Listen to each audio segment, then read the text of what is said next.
বিদায়ের সময় সিমরান তার বাবাকে জড়িয়ে ধরে খুব কাঁদে। বাবা, আমার তোমার কথা খুব মনে পড়বে। তোমাকে ছাড়া আমি কিভাবে থাকবো, কিভাবে? মা, যখনই তোর ইচ্ছা হয় তুই তখনই এ বাড়ি চলে আসিস। এটা তো তোরই বাড়ি। যা, এবার মায়ের সাথে দেখা করে নে। মা, তোমার ভালোবাসার জন্য অনেক ধন্যবাদ। হয়েছে হয়েছে, আরো তো নাটক করার দরকার নেই, যা এখান থেকে। এই বলে রমলা সিমরানকে ধাক্কা দিলে রাহুল সিমরানকে ধরে ফেলে। কি হলো? তুমি পড়ে গেলে কি করে? লেহেঙ্গাটা পায়ে বেঁধে গেছিল তাই। আর সিমরান মনে মনে ভাবে, মা আমাকে ধাক্কা দিয়েছে, এটা কেউ দেখেনি। খুব ভালো হয়েছে, আমি সারা জীবন মায়ের ভালোবাসা চেয়ে গেলাম, কিন্তু পেলামই না। এরপর সিমরান শ্বশুরবাড়ি এসে দেখে যে তার শাশুড়ি তাকে স্বাগত জানানোর জন্য গোলাপ ফুল সাজিয়ে রেখেছে। সেই সঙ্গে তাকে সুন্দর করে বরণ করে উপহার হিসাবে একটা হার দেয়। এই নাও আমার মিষ্টি বৌমা, এটা তোমার উপহার। এখন থেকে এই বাড়িটা তোমার, আর আমরা সবাইও তোমার। কোনো রকম কোনো প্রয়োজন হলে আমাকে জানিও। আচ্ছা, এখন তোমরা ক্লান্ত হয়ে গেছো, গিয়ে বিশ্রাম করো, বাকি রীতি পরে করে নেব। ধন্যবাদ মা। এরপর সিমরান রাহুলের সঙ্গে ঘরে গিয়ে বিশ্রাম করে। আর পরের দিন বেলা 1টায় তার ঘুম ভাঙলে, হায় ভগবান, খুব লেট হয়ে গেল। প্রথম দিন রান্না করার নিয়ম বাকি আছে, মা তো খুব রাগ করবেন। এই বলে সিমরান যখন তাড়াতাড়ি বাথরুমে যাচ্ছিল, তখনই বাথরুম থেকে রাহুল বার হচ্ছিল। আর দুজনের ধাক্কা লেগে গেলে সিমরান যখন পড়ে যাচ্ছিল, রাহুল তাকে সামলিয়ে নেয়। আর তখনই সিমরানের শাশুড়িমা ঘরে এসে বলে, আরে বাচ্চারা, এসব কি করছো? দরজাটা তো বন্ধ করে নাও অন্তত। আরে না মা, এমন কিছু হয়নি, আমাদের শুধু ধাক্কা লেগে গেছিল। ঠিক আছে বাবা, এই সময়ে ওরকম হয়। চল, এবার তোরা রেডি হয়ে নিচে চল, টেবিলে খাবার রাখা আছে যে, আয় তাড়াতাড়ি আয়। মা, আমাকে ক্ষমা করবেন, আমার ঘুম ভাঙেনি। ঠিক আছে বৌমা, আমি বুঝি বিয়ের পর ক্লান্ত আছো এখন। শাশুড়ির এই কথা শুনে সিমরান ভাবল, শাশুড়ি মা তো আমাকে একটুও বকলো না, কিন্তু বাড়িতে একদিন আমি দেরি করে উঠেছিলাম বলে মা আমার কি অবস্থাটাই না করেছিল। হে ভগবান, সকাল 9টা বেজে গেছে, মহারানী এখনো ঘুমিয়ে আছে। ঘরের কাজটাজ কখন হবে? তোর বাবার টিফিন আর ঘর পরিষ্কার কখন হবে? তাড়াতাড়ি ওঠ। মা, আমার শরীরটা ভালো না, গায়ে জ্বর। তুই এভাবে শুনবি না, দাঁড়া দাঁড়া। রমিলা, থামো এবার। মেয়েটার সঙ্গে আর কত অত্যাচার করবে তুমি? থামো এবার, থামো। জানি ওকে পেটে ধরনি, তাও তো একটু মিছে মমতাই দেখাতে পারো। আপনি চুপ করে থাকবেন। আমি যেটা করছি ওর ভালোর জন্যই করছি। কাল ওকে শ্বশুরবাড়ি যেতে হবে, আর সেখানে গিয়ে ও কি নিজের শরীর খারাপের গল্প শোনাবে? তাই আমি ওকে তৈরি করছি। ঠিক আছে, বেচারিটার সাথে একটু ভালোভাবে ব্যবহার করো। যতই হোক আমাদের একমাত্র সন্তান। তখনই রাহুল সিমরানকে বলল, কি হলো সিমরান, কোথায় হারিয়ে গেছো? তাড়াতাড়ি রেডি হও। হ্যাঁ হ্যাঁ। আর একটু বাদে সিমরান রেডি হয়ে নিচে এলে তার শাশুড়িমা তার নজর কাটায়। আমার মিষ্টি বৌমার উপর যেন কেউ নজর না দেয়। এসো বৌমা, খেয়ে নাও। এরপর সবাই একসঙ্গে খাবার খাওয়ার পরে সিমরান একটা প্লেট ওঠাতে গেলে সেটা তার হাত থেকে পড়ে যায়। আর মা, আমাকে ক্ষমা করে দিন। কোনো ব্যাপার না মা। আরে বৌমা, তুমি এত ভয় পাচ্ছ কেন? বাসনই তো ভেঙেছে, নতুন চলে আসবে, এর জন্য ভয় পেতে নেই, পাগলি। না না মা, আমাকে ক্ষমা করে দিন। আমি খুব জ্বালাতন করি। মা, আমার গায়ে আগুন দেবেন না মা, আমি আর করব না মা। মুখপুরি, তুই আমার নতুন কাপটা ভেঙে দিলি। দাঁড়া, দেখ এখন তুই কি করি আমি। এই বলে রমলা উনুন থেকে জ্বলন্ত কাঠ বের করে সিমরানের হাতে ছ্যাঁকা দিলে সিমরান কেঁদে বলে, আমাকে জ্বালিও না মা, আমাকে জ্বালিও না। এই শুনে রাহুল তাড়াতাড়ি সিমরানকে জড়িয়ে ধরে। কি হয়েছে? কে জ্বালাচ্ছে তোমাকে? বৌমা, কি হয়েছে বলো আমায়। মা, একবার আমি একজনের কাপ ভেঙে ফেলেছিলাম, তাই সে আমাকে ছ্যাঁকা দিয়েছিল। কিন্তু আমি তোমাকে এমন কোনো শাস্তি দেব না, তুমি ভয় পেও না মা। আসো, আমার কাছে আসো, মা আছে তো সাথে, ভয় পায় না পাগলি। এভাবেই সময় কাটে। কমলা তার বৌমাকে খুবই ভালোবাসতো। সিমরানের কোনো ভুলে সে তাকে বকতো না, বরং ভালোবেসে বোঝাতো। কমলা তার বৌমার জন্য কখনো বাজার থেকে খাবার আনতো, আর কখনো তার জন্য নতুন নতুন শাড়ি। শাশুড়ি মায়ের এমন ভালোবাসা দেখে সিমরান খুশিতে কেঁদে ফেলত। এমনই একদিন কমলা সিমরানের পছন্দের গাজরের হালুয়া তৈরি করে তাকে নিজের হাতে খাওয়ায়। আর আনন্দে সিমরানের চোখে জল চলে এলে কমলা সিমরানকে বলে, বৌমা, অনেক হয়েছে। আমি যখনই তোমাকে একটু বেশি ভালোবাসি তখনই তোমার চোখ দিয়ে জল পড়ে। কিসের এত কষ্ট তোমার? এই শাশুড়ির মতো মাকে বলতে পারবে না? মা, তুমি তো খুব ভালো, আমাকে খুব ভালোবাসো, কিন্তু মা। তখনই বাড়িতে দুধওয়ালা আসে আর সেই সুন্দরী সিমরানকে দেখে সিমরানের হাতটা চেপে ধরলে, ছাড়ো ছাড়ো, আমাকে ছাড়ো। মালাইয়ের মতো মসৃণ তো আপনি। তখনই সেখানে বিমলাকে আসতে দেখে দুধওয়ালা বলে, মাসিমা দেখুন না, আপনার বৌমা আমার হাত ধরেছে। এই শুনে বিমলা তাকে জোরে একটা থাপ্পড় মারে। বেহায়া অভদ্র একটা ছেলে, আমার বৌমার হাত ধরেছিস, জ্বালাতন করছিস, এই নে। কমলা দুধওয়ালাকে মেরে সেখান থেকে তাড়িয়ে দেয়। আর সিমরানের উপর তার শাশুড়ি মায়ের এমন ভরসা দেখে সিমরান শাশুড়ি মাকে জড়িয়ে ধরে। মা, তুমি আমার উপর ভরসা করলে, তুমি খুব ভালো। মা থাকলে তো। মা থাকলে কি বৌমা? মা, তুমি জিজ্ঞাসা করছিলে না বেশি ভালোবাসা পেলে কেন আমি কেঁদে ফেলি? কারণ আমি ছোট থেকে এই ভালোবাসারই অপেক্ষায় ছিলাম মা, যা আমি কখনো পাইনি আগে। যখন আমি 6 মাসের ছিলাম আমার মা মারা গিয়েছিল। বাবা নতুন মা এনেছিল যাতে আমি ভালোবাসা পাই, কিন্তু মা কখনো আমাকে ভালোবাসেনি। আর সেই মায়ের ভালোবাসা আমি তোমার থেকে পেয়েছি। আজ যেমন তুমি আমাকে বিশ্বাস করে দুধওয়ালাকে তাড়িয়ে দিলে, এরকম ঘটনাই একদিন আমাদের ওখানে দুধওয়ালা করেছিল আমার সঙ্গে, কিন্তু মা আমাকেই ভুল ভেবেছিল। বুঝেছি মা, তুমি কেঁদো না। আজকে থেকে আমি তোমার মা।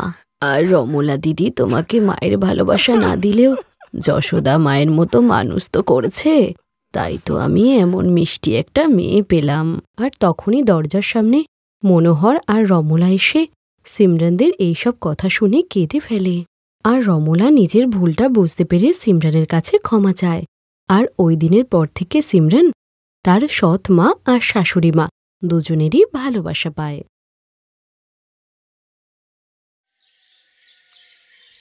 বৌদি, আমাদের কলেজের তরফ থেকে গোয়াতে একটা ট্রিপ অর্গানাইজ করেছে, আর তার জন্য 5,000 টাকা লাগবে। আমার সব বন্ধুরা যাচ্ছে, আমিও যেতে চাই। প্লিজ আমায় যেতে দাও না বৌদি। হে ভগবান, 5,000 টাকা! এই টাকায় তো আমার মাসের রেশন হয়ে যাবে। কোথাও যেতে হবে না, চুপচাপ ঘরে থাকো আর আমায় কাজে সাহায্য করো। এই নাও, তাড়াতাড়ি কাপড়গুলো ইস্ত্রি করে দাও, গোয়া যাবে। কিন্তু বৌদি, আমার যে কলেজে যেতে দেরি হয়ে যাবে, আমি সন্ধেবেলা এসে করে দিই। আরে লেখাপড়া করে কোথাকার কালেক্টর হবে শুনি? বিয়ের পর তো রান্নাঘরে জীবন কাটাতে হবে। তাই যাও, তাড়াতাড়ি কাপড়গুলো ইস্ত্রি করে দাও। এরপর বেচারি শিবানী ওই দিন আর কলেজে না গিয়ে বাড়িতে থেকেই কাপড়গুলো ইস্ত্রি করতে লাগলো। শিবানী যখন 8 বছরের ছিল তখনই তার মা বাবা মারা গিয়েছিলেন, তাই ও দাদা বৌদির সঙ্গেই থাকত। কিন্তু ওর দাদা বৌদি ওর সঙ্গে খুব খারাপ ব্যবহার করত। পরের দিন সকালে শিবানী যখন কলেজে গেল তখন ওর বেস্ট ফ্রেন্ড আকাশ বলল, আরে শিবানী, কালকে কেন কলেজে এলে না? তুমি জানো আমি কালকে কতক্ষণ পর্যন্ত তোমার জন্য ওয়েট করছিলাম? না না, এমনি আকাশ, অ্যাকচুয়ালি ঘরে অনেক কাজ ছিল। অনেক কাজ ছিল নাকি তোমার বৌদি চায়নি তুমি কলেজে আসো? হ্যাঁ আকাশ, আসলে আমার বৌদি আমাকে আসতে দিচ্ছিল না, কারণ বৌদি চান না যে আমি কলেজে পড়ি। তাই আমি বাড়িতে পড়লেও বৌদি কোনো না কোনো বাহানায় আমাকে কাজেই লাগিয়ে দেন। তবে তুমি ওনার নালিশ তোমার ভাইকে কেন করো না? দাদাকে বলে কোনো লাভ নেই, উনিও বৌদির মতনই সারাদিন আমার সঙ্গে ঝগড়া করেন। বিয়ের আগে দাদা আমাকে অনেক ভালোবাসতেন, কিন্তু যখন থেকে বৌদি ওনার জীবনে এসেছেন তখন থেকে উনি পুরো বদলে গেছেন। শিবানীর উদাস চেহারা দেখে আকাশ খুব দুঃখ পেল, কারণ সে শিবানীকে মনে মনে খুব পছন্দ করত। কিন্তু শিবানী এসব ব্যাপারে কিছুই জানত না। তখনই কলেজের ঘন্টা বাজলো আর আকাশ শিবানীকে হাসতে হাসতে বলল, আরে তাড়াতাড়ি চলো, ত্রিপাঠী স্যারের ক্লাস শুরু হলো বলে। তুমি জানো তো লেট হলে উনি ক্লাসে ঢুকতে দেয় না। এরপর শিবানী আর আকাশ জোরে জোরে হাসতে লাগলো আর তারপর লেকচার অ্যাটেন্ড করতে ক্লাসে চলে গেল। এইভাবেই কিছুদিন কেটে গেল। এরপর একদিন আকাশ তার গাড়িতে করে শিবানীকে তার বাড়িতে পৌঁছে দিতে গেল, কিন্তু ওরা গাড়ি থেকে নামার সময় নয়না ওদের দেখে ফেললো। আর শিবানী ঘরে ঢুকতেই ওকে বলল, এটা কোনো সময় হলো বাড়ি আসার? লজ্জা শরম কি শেষ হয়ে গেছে তোমার? বৌদি, তুমি এত চেঁচাচ্ছ কেন? আমার তো জাস্ট 1 ঘন্টাই লেট হয়েছে, কিন্তু তুমি এমন করছো যেন আমি 2 দিন বাদে ফিরলাম। কে? আমার সাথে তর্ক? আজ যদি তোমার থেকে আমি 1 ঘন্টার হিসেব না নেই, তবে কাল থেকে যে তুমি 2-3 দিন উধাও থাকবে। তাই যা জিজ্ঞেস করছি তার উত্তর দাও। বৌদি, 2 দিন পরেই আমার কলেজের এক্সাম আছে, তাই আমি লাইব্রেরিতে বসে পড়ছিলাম। কারণ বাড়িতে থাকলে তুমি যে আমাকে কাজের বাহানায় পড়তেই দাও না। আচ্ছা মেয়ে, জিভ তো তোমার কচকচ করে কাচির মতো চলছে। ওই ছেলেটা কে ছিল যে তোমার ছাড়তে এসেছিল? বলো। ও আমার সঙ্গেই কলেজে পড়ে। আজকে পড়তে পড়তে লেট হয়ে গিয়েছিল, তাই ও আমাকে বাড়িতে ড্রপ করতে এসেছিল। ভালোই পাখা গজিয়েছে তোমার। আজ একজনের সাথে রাতে বাড়ি ফিরেছ, কালকে আবার একজনকে বিয়ে করে বাড়ি ফিরবে। তবে আমাদের সম্মানের কি হবে? আসতে দাও তোমার ভাইকে, আজকে সব বলবো। শিবানী নয়নাকে অনেকবার বোঝানোর চেষ্টা করলো যে যেমনটাও ভাবছে তেমনটা কিছুই নয়, কিন্তু নয়না ওর কোনো কথাই শুনল না। আর মৃদুল বাড়ি ফিরতেই নয়না ওর কাছে শিবানীর বিরুদ্ধে নালিশ করতে লাগলো। তাই পরের দিন সকালে যখন শিবানী কলেজে যাওয়ার জন্য তৈরি হয়ে বাড়ি থেকে বেরোচ্ছিল, ঠিক তখনই মৃদুল ওকে বাধা দিয়ে বলল, শিবানী, আজ থেকে তুই কলেজ যাবি না। কিন্তু কেন দাদা? আজ যে আমার এক্সাম। আরে অনেক পড়াশোনা করেছিস, এখন ঘরে থেকে ঘরের কাজে মন দে। আর আমাদের মুখে চুনকালি মাখানোর আগেই আমরা তোর বিয়ে দিয়ে দেব। কি? বিয়ে? এত তাড়াতাড়ি? না না, নিজের পড়াশোনা শেষ করে আমি কখনোই বিয়ে করব না। শিবানী, তুই জানিস তো আমি একবার যেটা বলে দিই সেটাই হয়। কালকে তোকে দেখতে পাত্রপক্ষ আসছে, তৈরি থাকবি, খুব তাড়াতাড়ি তোর বিয়ে দিয়ে দেব। শিবানী মৃদুলকে অনেক বোঝানোর চেষ্টা করল, কিন্তু মৃদুল ওর কোনো কথাই শুনল না। অন্যদিকে কলেজে বসে আকাশ শিবানীর জন্য অপেক্ষা করতে লাগলো, কিন্তু শিবানী পরীক্ষা দিতে না আসায় আকাশও পরীক্ষা না দিয়েই এক্সাম হল থেকে বেরিয়ে গেল। পরীক্ষা শেষ হওয়ার পর শিবানী আর আকাশের বন্ধু নিধি আকাশের কাছে এসে বলল, আকাশ, তুমি পাগল হয়ে গেছো নাকি? পরীক্ষা না দিয়ে চলে এলে যে? নিধি, আজ শিবানী কলেজে এলো না, আমার খুব একটা ভালো মনে হচ্ছে না। তাই তুমি কি একবার ওর বাড়িতে গিয়ে খোঁজ নেবে সব ঠিক আছে কিনা? হ্যাঁ, আমি চলে যাব, কিন্তু তুমি বলো, তুমি শিবানীকে এত ভালোবাসো, কিন্তু ওকে বলছো না কেন? হ্যাঁ, তুমি ঠিকই বলছো। আচ্ছা, তুমি কি ওকে বলবে কাল যেন সকালে ও আমার সাথে পাহাড়ের মন্দিরে দেখা করে? এরপর নিধি সোজা শিবানীর বাড়িতে গিয়ে ওকে আকাশের মেসেজটা দিয়ে দিল। পরের দিন সকালে শিবানী ওই মন্দিরে গিয়ে আকাশের সঙ্গে দেখা করে কেঁদে বলল, আকাশ, আমার দাদা বৌদি আমাকে জোর করে একজন অশিক্ষিত ডিভোর্সি ছেলের সঙ্গে আমার বিয়ে দিচ্ছে, আর ওর দুটো বাচ্চাও আছে। কি? কিন্তু উনি এমন কেন করছে? কারণ ওই ছেলের অনেক টাকা আছে, তাই দাদা বৌদি ভাবছেন যে ওই বাড়িতে আমার বিয়ে হলে ওদেরও টাকা পয়সার অভাব হবে না। নিধি আমাকে সবকিছু বলে দিয়েছে, আর এই নরক থেকে বাঁচার একটাই উপায় যে তুমি তোমার দাদা বৌদির বাড়ি থেকে বেরিয়ে এসো। কিন্তু তারপর আমি কোথায় যাব? দাদা ছাড়া যে আমার আর পৃথিবীতে কেউ নেই। তুমি আমার বাড়ি চলো শিবানী, কথা দিচ্ছি তোমাকে জীবনে কোনো কিছুর অভাব পেতে দেবো না। কিন্তু তোমার বাড়িতে এইভাবে থাকলে লোকেরা কি বলবে, আর তোমার বাড়ির লোকেরাও বা কি ভাববেন? না না, এটা আমার ঠিক মনে হচ্ছে না। শিবানী, আজ আমরা মন্দিরে দাঁড়িয়ে আছি, আর আমি ভগবানের সামনে দাঁড়িয়ে তোমাকে কোনো মিথ্যে বলবো না। আমি তোমায় খুব ভালোবাসি আর সারা জীবন তোমার সাথে থাকতে চাই। শিবানী, তুমি কি আমায় বিয়ে করবে? আমি ভগবানকে সাক্ষী রেখে সারা জীবন তোমার পাশে থাকার কথা দিচ্ছি। তোমাকে যে কোনো পরিস্থিতিতে খুশি রাখবো, তোমার চোখে কখনো জল আসতে দেবো না। এরপর আকাশের কথা শুনে শিবানী অবাক হয়ে গেল, আর ও কিছু বলার আগেই আকাশ মন্দিরের পুজোর থালা থেকে সিঁদুর নিয়ে শিবানীর সিঁথিতে পরিয়ে দিল। আর আকাশের এই ব্যবহার শিবানীর মনও জয় করে নিয়েছিল, কারণ ও যে জীবনে প্রথমবার এমন ভালোবাসা পেয়েছিল। তাই শিবানী আকাশকে অগ্নিসাক্ষী করে ওই মন্দিরেই বিয়ে করে নিল। বিয়ে করে শিবানী আকাশকে সঙ্গে করে প্রথমেই ওর বাড়িতে গেল। ওদের দেখতেই নয়না নিজের বুক চাপড়াতে লাগলো। হে ভগবান, কি করে ফিরেছে এই মেয়েটা? এখন আমরা কোন মুখ নিয়ে সমাজে বেরোবো? যেটা আমি ভয় পাচ্ছিলাম সেটাই হলো, এই মেয়ে আমাদের মুখে চুনকালি মাখিয়ে দিল। আচ্ছা, আর যখন তোমরা ওই অশিক্ষিত ডিভোর্সি 2 বাচ্চার বাপের সঙ্গে আমার বিয়ে দিতে যাচ্ছিলে, তখন সব ঠিক ছিল, আর আমি আমার পছন্দের ছেলেকে বিয়ে করতেই মুখে চুনকালি? শিবানী, এটা তুই ঠিক করিসনি। এক্ষুনি বেরিয়ে যা আমার বাড়ি থেকে, আর কোনোদিনও তোর এই অপয়া মুখটা আমাকে দেখাবি না। আজ থেকে তুই আমাদের কাছে মৃত। আমি তো তোমার কাছে ওই দিনই মারা গিয়েছিলাম, যেদিন বৌদি বিয়ে করে এই বাড়িতে এসেছিল। শুধু তোমার বলতেই কয়েকটা বছর লেগে গেল।